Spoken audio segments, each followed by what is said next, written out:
What is up, guys? Welcome back or welcome to my channel. If you don't know me, my name is Jasmine and I would love for you to go ahead and subscribe. I want to get more subscribers. I want to get more of these videos out. So today I wanted to talk about the issue that I'm having when I'm looking for people who are missing. If I click on a picture of someone who is not a person of color, I tend to be able to use their name and I can find different articles talking about details of their disappearance. 90%, almost 95% of the time when I try to do research on someone who's missing and they are a person of color, I cannot find any information, and I think that we need to raise awareness about this specifically. So rather than having my face here talking to you today, I am actually going to just insert multiple pictures of people who are missing that have no information that I can find. That way we can at least get their face out there. And while that's happening, I'm going to give you guys some statistics on the sheer lack of emphasis that there is on minorities that are missing. So let's go ahead and jump right in.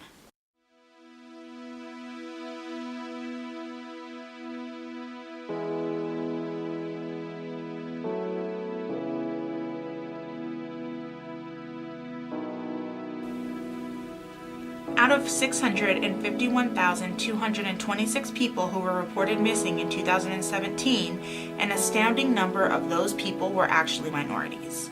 In fact, the number is 264,122 missing people of color, and that is just in the year 2017.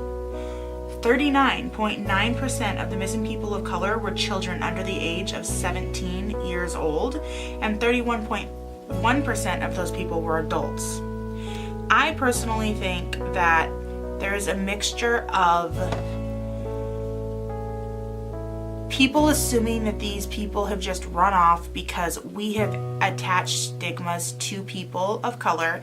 We've attached stigmas saying that, oh, they're gang members and they're drug addicts and this and that. No, they're people. They are people and they have families, and we are not paying enough attention to this. I also think that a huge part of this is human trafficking and organ harvesting. And you can call me crazy. I don't care if you call me crazy. I'm going to give you some worldwide information on just human trafficking, just to make this video a little bit longer so I can also post as many pictures of people as possible. 51% of all victims of human trafficking are women aged 18 or older. Though the proportion of men being trafficked has significantly increased over the last 10 years from 13% to 21%. Around 85% of the victims that are trafficked are for labor exploitation, nearly 7% for exploitation, and just 1% for organ removal, even though it's still technically an issue. Women and girls are about 72% more likely to be trafficked for sexual exploitation than men are. 28% of all human trafficking victims are children. Around 20% are girls and 8% are boys. 63% of all convicted of human trafficking are male, and 37% are female. Around 43% of all documented cases were domestic, meaning the victim was actually trafficked within the national borders. India, Libya, and Myanmar are considered the most dangerous countries, especially for women in terms of human trafficking. As for the nationwide epidemic that we're dealing with here in the United States, more than 10,000 people become victims of human trafficking each year. Women are approximately 7 times more likely to experience human trafficking than men. The average age of the victims is around 15 to 17 years old for sexual exploitation, and around 20 for labor exploitation. It was estimated that Hispanic and Asian people are more likely to become victims of human trafficking, although we raise no awareness about any minorities in general.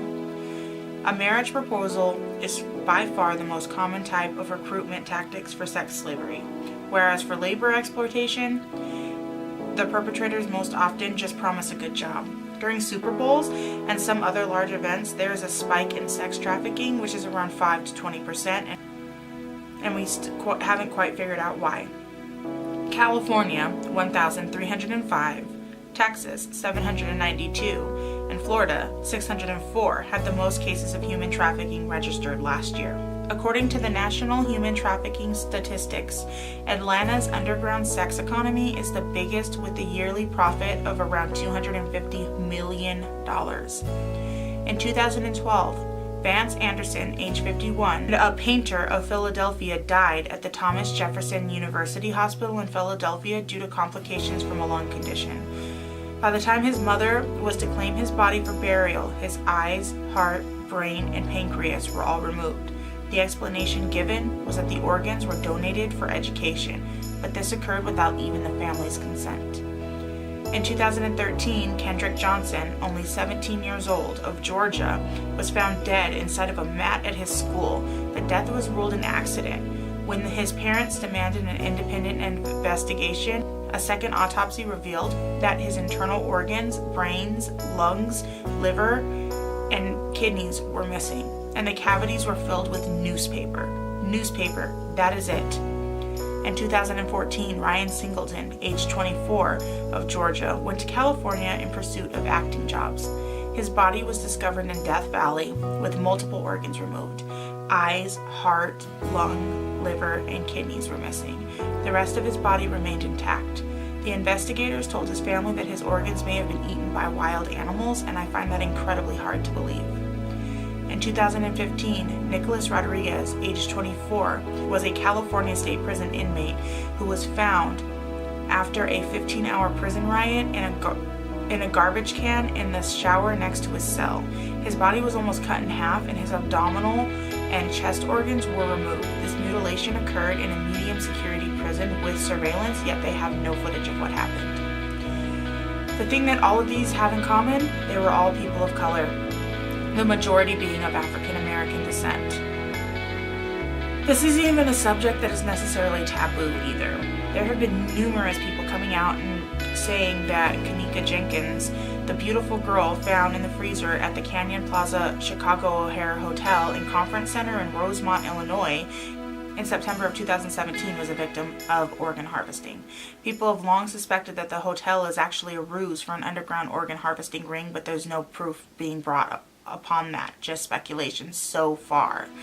I think now would be a great time to once again go over tips and tricks to keep yourself safe. Not only because I'm trying to make this video as long as I possibly can with the minimal information that I've gathered or am able to gather, but also because I think these are great tips for anybody who is trying to keep themselves and their family safe.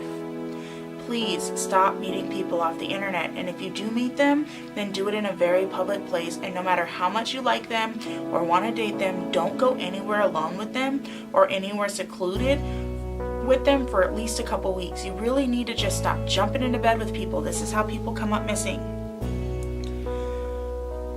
Those buy, sell, and trade sites are also dangerous. There's been multiple occurrences of people being robbed, kidnapped. There was even a woman who had her baby cut out of her stomach. We have to stop meeting strangers on the internet. It is not normal, and we are trying to make it seem like it is. Some police stations have actually created a safe exchange spot, so if you have those things around you, try meeting them in a place like that, or at least in a very public place with multiple cameras. If it's something like furniture and you have to go to that location, try and go in pairs. Try and bring a man with you. As much as that sounds anti-feminist and it sounds like women can do anything, having a man there is a great deterrent. If you're gonna go alone, and even if you do go in a pair, you let people know when you leave wherever you're going to get there. You let people know when you arrive there, and then you also need to let them know when you leave again. And that also goes for people who are trying to rent you out a room in their home or even apartments for rent. Always be aware of your surroundings. You need to be watching people. You need to be looking for the nearest exit. We don't live at a safe time anymore, and I'm tired of us falling victim to these criminals. If someone makes you feel intimidated, look them in the eyes. Don't look down. Let them know that you see them and you're fully aware of their presence. If you're walking, keep your kids close to you. There's so many times that I'm driving and I see these kids as young as probably 2, maybe 3, and they way ahead of their parents. And it scares me because I think to myself, I could pull over right now and snag this kid if I really wanted to.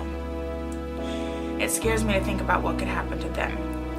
Embrace your paranoia, for the most part, of course. I'm not saying think everyone's after you, but if you feel like something isn't right, it's probably not. We really need to get back to trusting our gut instinct. Don't leave your house unlocked. This is common sense, but there's so many people that just don't lock their doors and don't lock their windows, and it scares me. If you're being followed in your car, drive to a police station. Do not ever drive home. You don't want these people to know where you live. If you can't find a police station nearby, go to somewhere public and don't get out of your car. If you're being followed while walking or running, go into the nearest business you can find, and if you're in a residential area, knock on a door. I guarantee you the person in the door is not as dangerous as the person who's following you. On that note, if someone comes knocking on your door asking for help, even if it's a woman or a child, try not to let them in, but do call 911. These sex trafficking rings and human trafficking rings are using women and children to lure other people in. They're also using the tactic of leaving a stroller on the side of the road or a car seat on the side of the road, so unsuspecting people pull over to make sure there's not a child in there, and then you're either robbed or you're kidnapped. When it comes to keeping your kids safe, you can always set up the password system. If someone tells your kid that mommy and daddy sent them to pick them up, have your kid ask for the password. It doesn't matter if they're a close family or friend, have them use the password system. Once that password is used, you have to make a new password. When I was growing up, my password was crackers. If they didn't know to say crackers is the password, then I wasn't going to go with them. Have secret ways to help people around you know that you didn't leave somewhere willingly, no matter what that is. It could be a secret code word that you leave in a letter. It could be leaving the letter in a specific location, anything like that. If somebody breaks into your home or somebody breaks into your car and they ask you to leave a letter saying that you're okay, figure out how to notify your family beforehand that if for some reason this and this happens, that they know that it's not a normal situation.